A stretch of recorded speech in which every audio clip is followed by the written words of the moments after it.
Hello everyone, welcome to my channel. My name is Ari, and today we're going to have some more stories about our toxic life. But before we start, it would be so much appreciated if you would subscribe to my channel, like the video, if you enjoy it, and maybe leave a comment down below. These simple clicks would mean a lot to the future of this channel and really reward the effort that I put in every day. And now without further ado, let's go. Today's first story.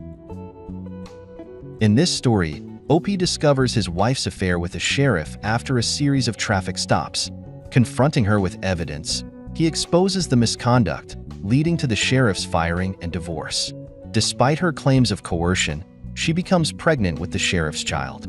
He grapples with trust issues and remains cautious about relationships. Now let's get into the story.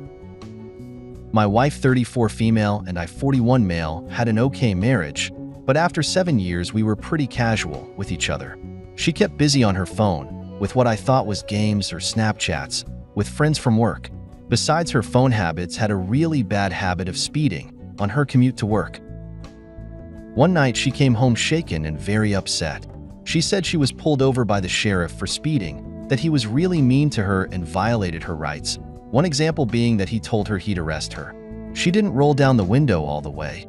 That certainly is a violation of her rights, and he can't really do that. I started to get mad, so I asked for the rest of the story. She just told me she got off with a warning. That surprised me a lot. I asked how fast she was going, and she didn't remember. She was suddenly much calmer, smiling in the kitchen. I asked if she was okay, and she said she was fine. She was just glad she got off with a warning. She was cheeky. I was totally caught off guard by her odd behavior.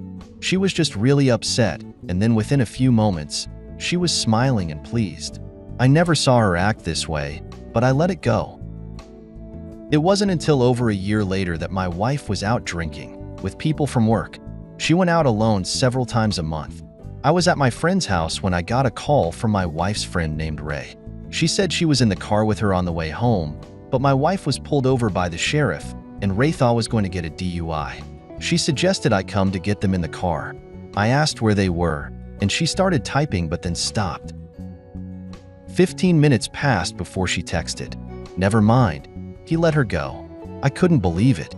She was just let off with a warning for speeding by the same man, and he let her go after he caught her drunk driving. This did not make sense. When my wife got home, she was too drunk and tired to talk to me. When she woke up the next morning, I asked her how she got out of a DUI. She was confused and said she barely remembered what happened. She was just glad she got away with it and promised me she wouldn't act so irresponsibly again. I forgot about it until 4 months later. My wife was at work when Ray texted me again. She said my wife admitted something to her that night while she was drunk. The sheriff was apparently sweet on her because the first time he pulled her over, she flashed for him. I freaked out. I asked her if she was joking, or if she thought my wife was joking because I couldn't believe it. She replied saying that my wife seemed completely honest. When she was drunk and pulled over last night, he asked her to get out of the car, and they walked all the way behind the cruiser. None of the 3 women in my wife's car could tell what was happening, and they were too nervous to get out. My wife returned about 10 minutes later, and everything was fine. She made her friends swear they wouldn't tell me, or anyone, because she liked the sheriff too. I had to sit down. I thought I wasn't going to survive this. All I could wonder was why was I not good enough? I felt horrible, stupid, and betrayed. Her friend apologized and said she didn't tell me for so long because she didn't think my wife was still seeing the sheriff until last night. Now she was sure she was seeing him because she snapped her a photo of them cuddling in his bed. My wife told her he was an amazing lover, and she couldn't resist sharing her happy secret with her. Obviously, she still didn't want Ray to tell me, but she knew I deserved to know the truth. I asked her to send me the snap. She sent, and she just so happened to take a screenshot of it. I thanked her and hung up. I drove to my wife's workplace, straight past the receptionist, right up to her cubicle to yell that she cheated on me with the sheriff. She screamed no and started whispering to try to get me to talk quieter. I backed up, yelling, announcing I had proof that she slept with the sheriff. She just stood there, turning red. She fidgeted, folded her arms, then grabbed her stuff and left the building. I felt great as I followed her in the gaze of all the people she worked with. Outside, we had a giant fight where she tried to say, I embarrassed her at work when I didn't have to do that. I said she deserved that and worse and showed her the photo. Her face twisted until she covered it with her hands. She sobbed. I left her there and went to the police station, showing them the photo. Then the sheriff came out. I showed him the photo and told him I plan to do everything within my power to pry that badge off his chest. All it took was an internal investigation with a look at the body cam footage of the stops with my wife. His hands could be seen cupping her chest before he remembered to turn off the camera. He was not expecting to get caught. He was fired and charged with misconduct. My photo proved she was sleeping with him. So in the divorce, she was ordered to pay me alimony and move out of the house. It was a huge relief the whole time during our separation and divorce. My wife swore she didn't even want to be with the sheriff. She said she did it to get out of jail time and had to keep doing it so he wouldn't pull up old evidence and arrest her. She found out shortly after moving in with somebody that she was pregnant with his child. She had a lot of growing up to do really fast. Summarizing this story doesn't really explain how hard it was to stay strong and optimistic. I'm still skeptical of dating or trusting anyone. Today's second story. In this story, Op met his wife during university, bonding over dreams and her striking handwriting. Their friendship deepened until they dated in their third year. Despite her job struggles after graduation, he supported her financially and emotionally. However, he discovered her affair with a professor, leading to their divorce. He ended the relationship decisively, focusing on healing and career growth, deeply hurt by the betrayal. Now let's get into the story. My ex and I were lovers from our university days. The first time we met was during our second lecture as freshmen, and we sat beside each other. We were both young teenagers with heads full of dreams, and I always wanted a partner. I could share my dreams and life. I know this might sound childish, but what really attracted me to my ex-wife was her handwriting. At first glance, they looked like they were well crafted by an artist, and I was stunned to see someone my age with such perfect handwriting. She, on the other hand, was an absolute beauty. I didn't just fall in love with her handwriting that day. I fell in love with her ocean blue eyes, blonde hair tumbling over her shoulders, and a smile that could light up a small city. Typically, I wasn't the kind of guy who made friends quickly. I was more of the reserved guy who waited for friends to come to me, and we'd build a relationship from there, but I had to make an exception with her.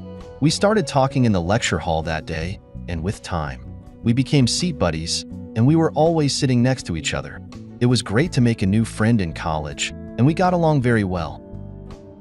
Since we were both freshmen and didn't know our colleagues or have any friends, we decided to stick together until we became inseparable. My ex-wife and I became best friends, and we didn't start dating until our third year. The reason I delayed in asking her out was that we were so close, and I was afraid she would turn me down if I did, but I didn't know I was making a mistake because other guys were beginning to ask her out, and she would tell me about them. At that point, I could not hold it in anymore, and I figured it was better to be turned down than to shy away. So I asked her out, and she said yes. As soon as she said yes, I asked her to move in with me, and she did, and our love story officially began. I loved her more than I loved myself. Even as a student who was only earning little from my part-time job, I did everything to make her happy.